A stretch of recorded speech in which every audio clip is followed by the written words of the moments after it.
When you only do 2 videos a week, sometimes you start to miss some major stories that are going on because other bigger stories that would affect more people in the country tend to rise up and swallow these stories before they can take off. People who do bigger channels and do daily content can usually talk about them a little bit more, but with 2 videos a week, I generally have to focus on things like the government shutdown and the people who are entering the presidential race.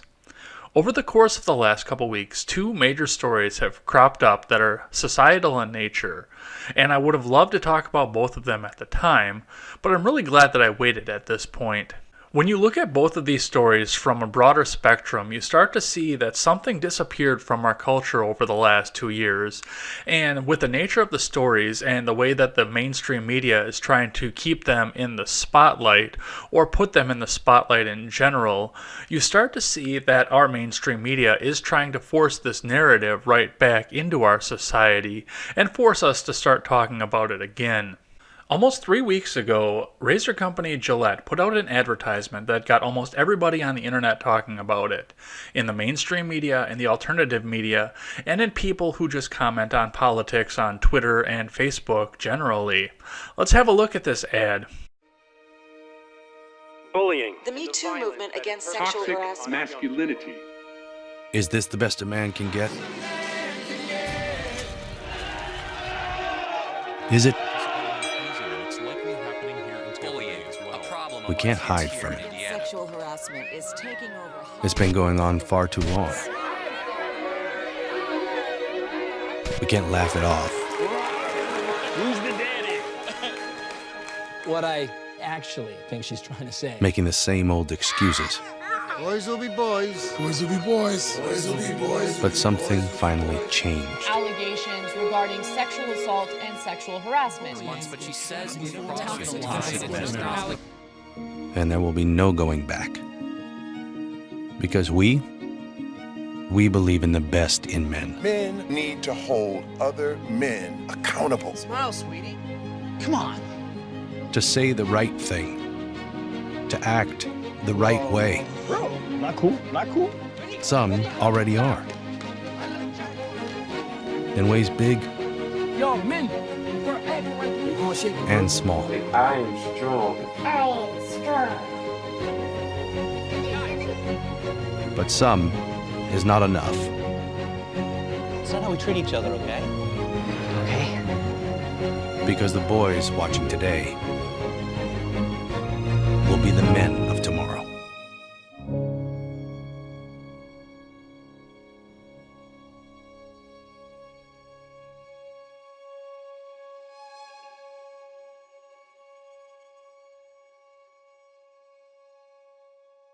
Now, the meaning of this ad has been talked pretty much to death at this point by political analysts, newscasters, journalists, bloggers, podcasters, and anybody else who analyzes our general society. There has been talk as to why the ad came out when it did, but there really hasn't been any sort of general consensus. We all seem to think that we know what the meaning was behind it, but the why has been escaping people. There have been people who are theorizing the fact that this is coming out right now because the Democrat field is set to be dominated by women.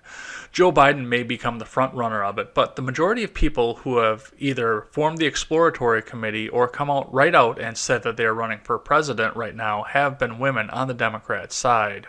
While this may have remained the leading theory as to why this advertisement came out when it did, very shortly after the ad was aired for the first time, another major societal event that was talked to death by everybody on the news and in the independent media surfaced and started changing the way that we looked at our society once again.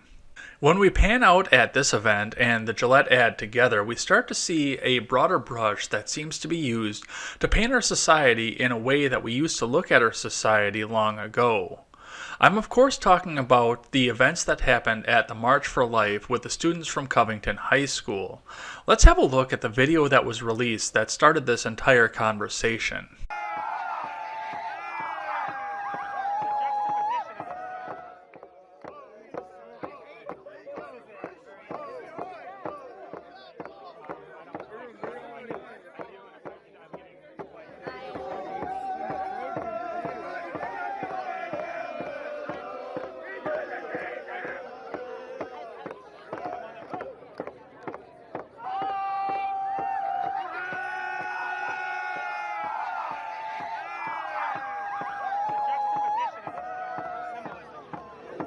The initial reporting on this story was the fact that a group of high school students attending the March for Life, wearing Make America Great Again hats, went out and specifically accosted a group of Native Americans who was attending an Indigenous Peoples March that was happening in the same general area.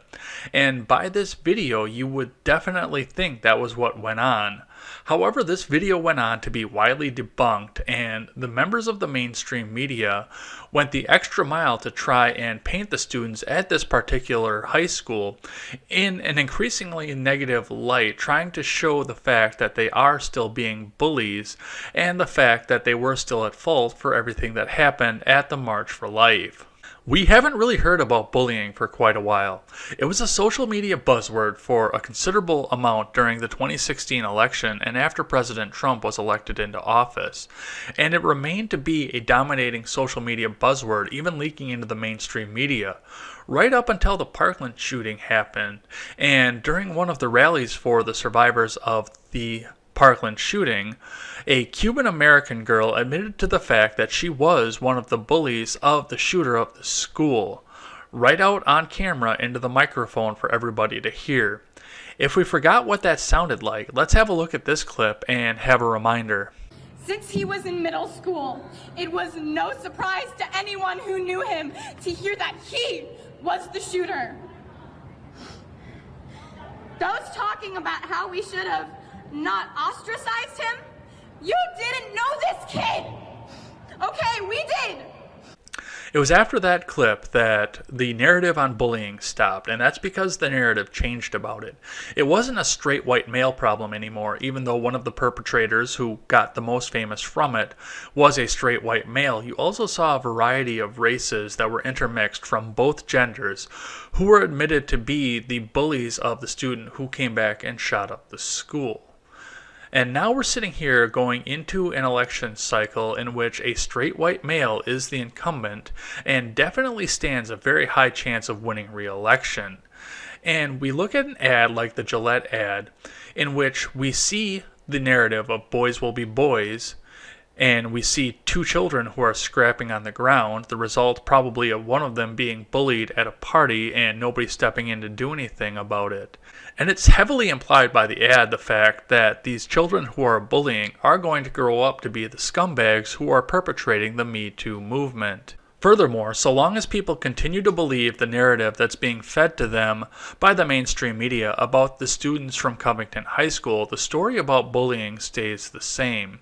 It was a group of straight white male students who were supposedly going out to rip the right to choose away from a bunch of women at a march such as the one that they were attending, and now they were bullying a person of color, even though several videos from other angles seem to show the exact opposite of that, and transcripts from the school show that there really isn't that much of a bullying problem there.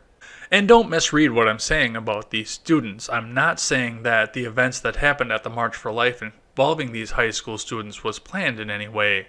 I just know that the mainstream media and the missing link media have a motto in which they never ever let a good tragedy or good publicity go to waste. If they see something that they can use to advance their narrative, no matter how many times it's debunked, they are going to run with it. The story about bullying seemed to die off when the perpetrators stopped fitting the narrative. But now we are coming into a political situation where it's going to be advantageous to have the narrative of bullying come back out and be a part of the mainstream culture again. Ads like the Gillette ad and the fact that the mainstream news outlets are trying to force this Covington narrative down our throat are their way of injecting this bullying narrative back into our society and trying to make sure that we look at the straight white male as the enemy of the people again and have it start back so far as they are in high school and they are the bullies and they are subjugating everybody else around them. In a situation like this, it's very important for us to make sure that we have all of the facts in every story that gets presented to us. And if all of the facts aren't available, we need to be proactive in trying to find them and making sure that everybody has all of the facts that are discussing it. As more and more people try to enter the political ring to try and take down Trump and try and take back both chambers of Congress, We are going to see a lot more of this, and I legitimately fear that this is going to be the tip of the iceberg as far as the narrative goes, and I predict that there are going to be a lot worse stories that are going to come out in the wake of this election. What were your thoughts when the Gillette ad first came out, and what are your thoughts as we find out more and more about the Covington High School situation? I always welcome a thoughtful and positive discussion in the comments section below, and especially over on Twitter. That is at EdsBlog Twitter with a 1 in place of the I. Thanks as always for listening to this show and supporting this channel.